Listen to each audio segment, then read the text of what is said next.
All right, Daily Ticker Time on a Football Friday, brought to you as always by our wonderful friends at Pelican Brewing Company.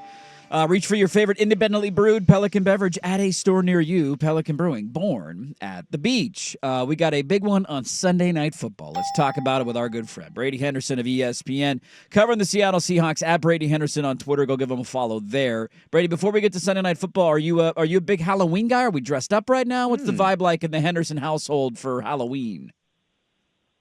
Well, yeah, I mean, if I had friends who still were in the Halloween spirit, then I would dress up. I've got a great Hulk Hogan costume sitting in, one of my storage areas on my boat, and I haven't gotten to bust it out in quite a while because I'm not going to dress up on my own. So. It'd be a little depressing to be alone on a boat. Yeah, that makes sense. Now, can I ask you, Brady, what your favorite candy of Halloween choice? Like, what's the little mini fun-sized candy bar in the bowl that Brady doesn't want to grab because he knows he won't stop eating them? But if he does, which one is it?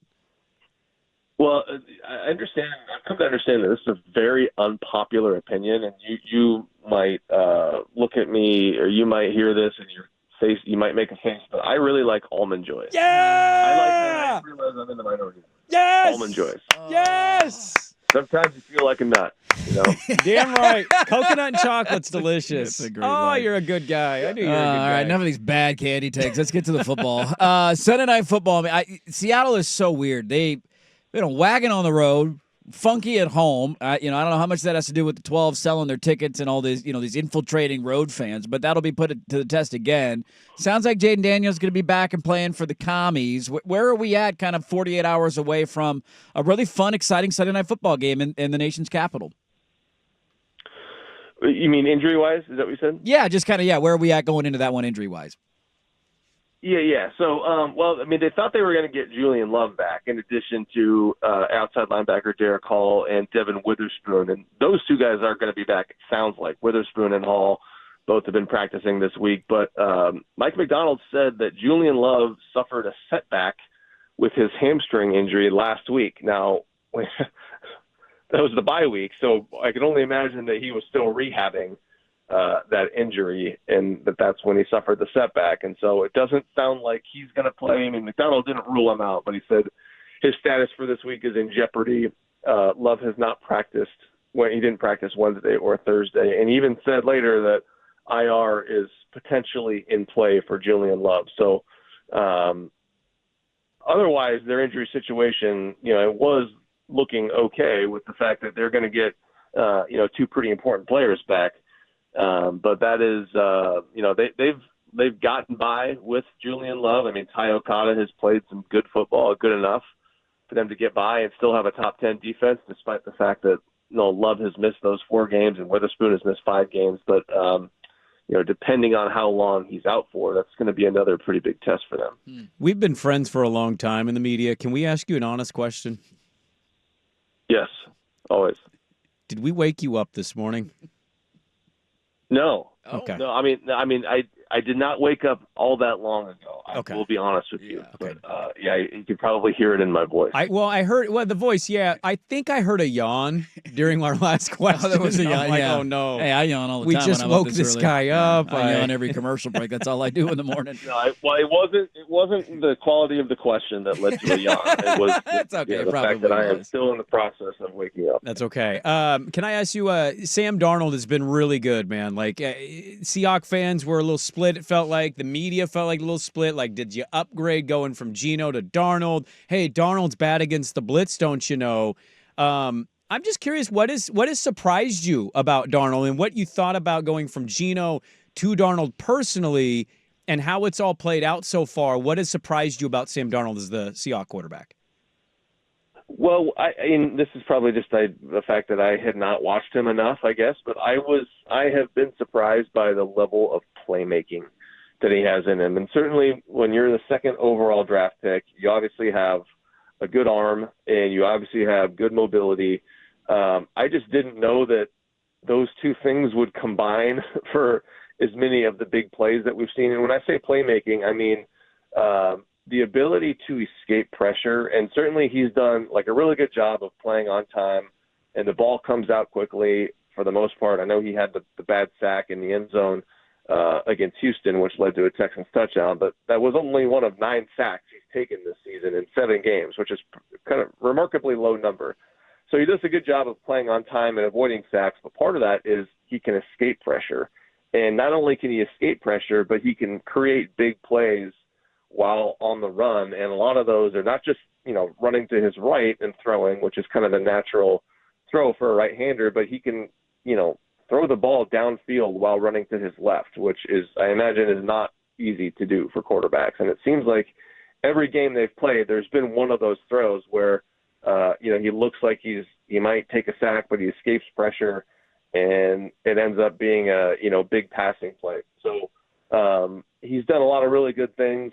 I mean, you can see the arm talent is there, and the movement and just the ability to create, I think, has been the most pleasant surprise for me. And look, I would say this, if you just kind of judge that swap overall, I think that still would have been a win for the Seahawks, even if Sam Darnold played just as well as Geno Smith played. And I say that because in that swap, they got 7 years younger.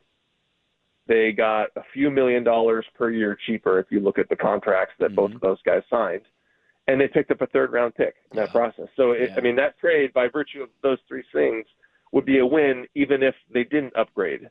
But as you can see, it turns out it was a massive upgrade. So that was just one of many. I mean, they hit a lot of John Schneider hit a lot of home runs with a bunch of off-season moves, and that was the grand slam. Yeah, Schneider has turned into a reputation of a guy who knows when to get rid of a quarterback at the right time, because everybody, hey, Geno may be a little underrated last year, and boy, that hasn't aged well, and we know how the Russell Wilson story's played out. Brady Henderson, our guest, covering the Seahawks for ESPN, at Brady Henderson on Twitter. They are in D.C. for Sunday Night Football, taking on the Commies, and you can hear the game right here on the Fan. We are the home of the Seahawks in Portland.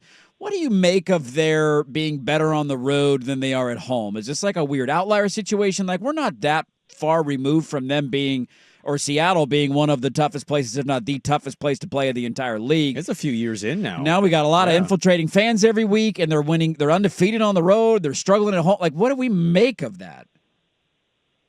Yeah, I think that you mentioned the fan thing, and that has been very noticeable a few times over the last couple years. Really, I would say more so Green Bay last year, Buffalo last year, and then San Francisco, maybe San Francisco last year, but especially San Francisco this year.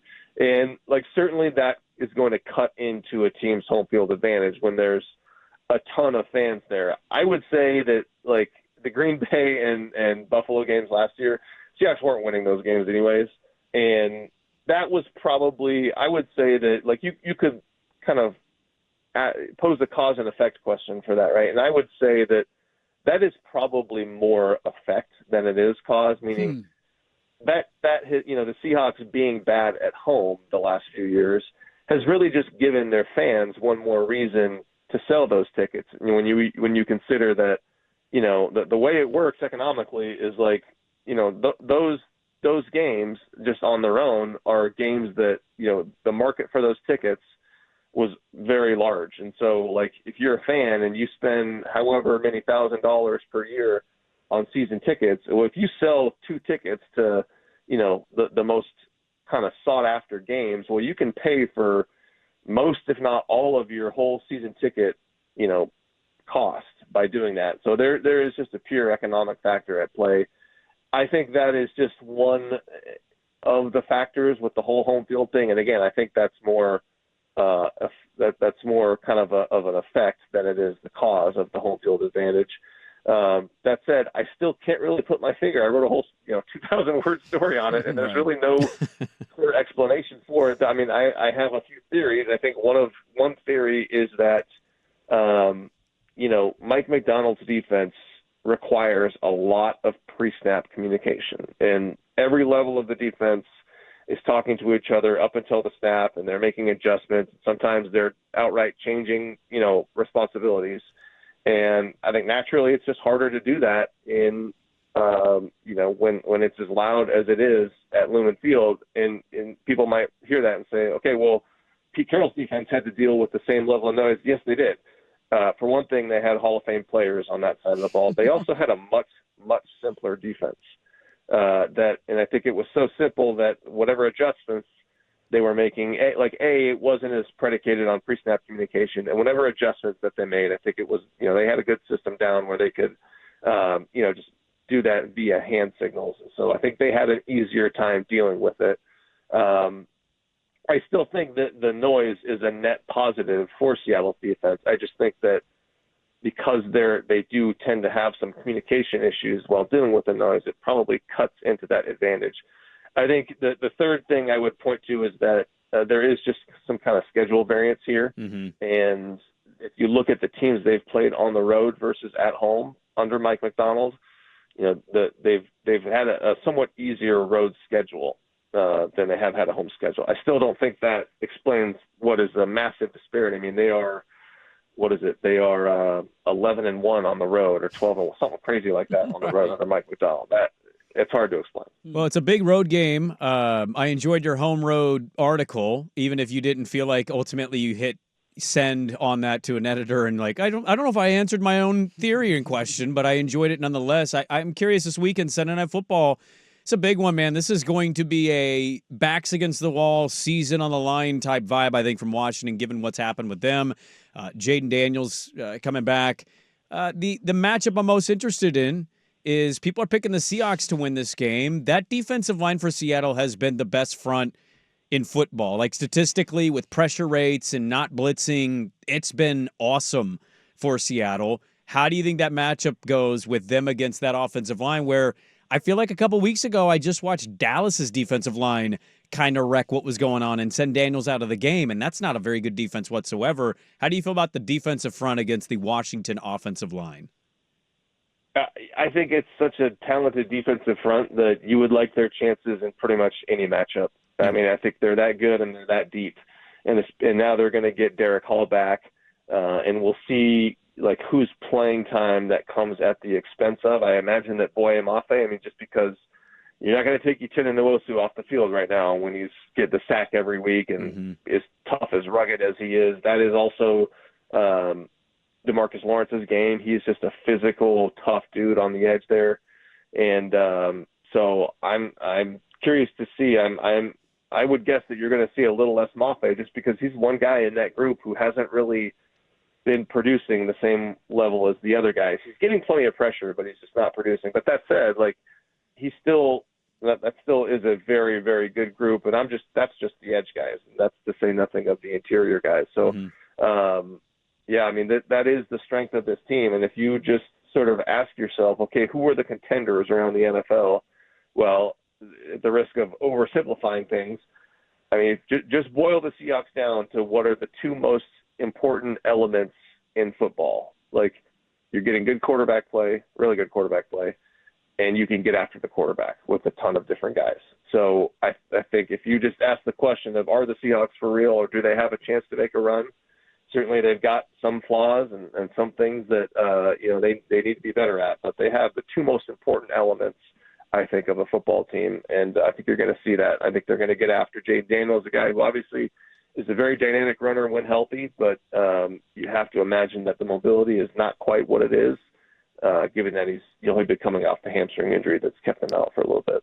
We're against it, Brady, so it's kind of a quick answer for you. I know you covered some pretty elite moments in Seahawk history. Is JSN the best receiver they've had since I don't even know. I know DK had some moments and memories and seasons, but this just feels, I don't know, a little different, a little more new age for what the game is kind of now, the speedy guy who's got great hands and can run a million routes. Where does he rank, I guess, of all-time receivers for you that you've covered at least or been around? Yeah, I've covered some good ones. DK Metcalf, physically speaking, was just incredibly impressive. Tyler Lockett was just such a technician and played with eyes in the back of his head. And I think he's kind of he's got elements of both of that. And I think what you're seeing is a guy who plays way faster than the 40 time would suggest. I think it was a 4.5 40 that he ran, but you see this guy get open repeatedly and separate constantly, and he's even running by defensive backs. And so he's I could go all day. I know I got to keep this brief, but he's having an incredible season. And it's very fun to see like kind of what could become of this. We know what kind of pace he's on right now. Like if he continued this, which is easier said than done, you're talking about the single season NFL record. That's going to be hard when he's got defenses like honing in on him and gearing up for him every week. But so far, that's been the case, and they haven't been able to stop him. Those damn Ohio State receivers, man. Grab one if you can in the NFL draft. Brady Henderson, at Brady Henderson on Twitter, covering the Seahawks for ESPN, one of our favorites. Enjoy some Almond Joys tonight, and enjoy the Sunday Night Football matchup in D.C. Thanks as always, and let's do this again soon. You sounds good, fellas. Always happy to join you guys. There you go. Brady Henderson of ESPN. ESPN. He is what we would call football fast. Football fast. And even though you had one of the more ridiculous takes of all time Football saying fast. Rice was faster than Moss, Football fast. he has very Jerry Rice-like speed in that way. This is why I just laugh at 40 times. Like, you telling me that 4.5 40, really? And then you watch him, you're like, really? There's a difference. Can we agree? Oh, there's football fast. Right, we agree with right, that. Yeah. There's there's technicalities of getting off to the right start, and that shaves off a quarter of a, and that has nothing to do with football. Dead speed, you're just wrong on Rice Moss. But open field, Rice faster. You're Final not answer. wrong in the route running is important, answer. and football fast is a thing. Football fast. Remember when Tez Johnson ran a slow 40? God, he can't play in the NFL. How's that working out for the Bucs right now? Daily Ticker brought to you by our great friends at Pelican Brewing Company. They invite you to stay game ready. With today's Daily Ticker, reach for your favorite independently brewed Pelican beverage at a store near you. Pelican Brewing, born at the beach.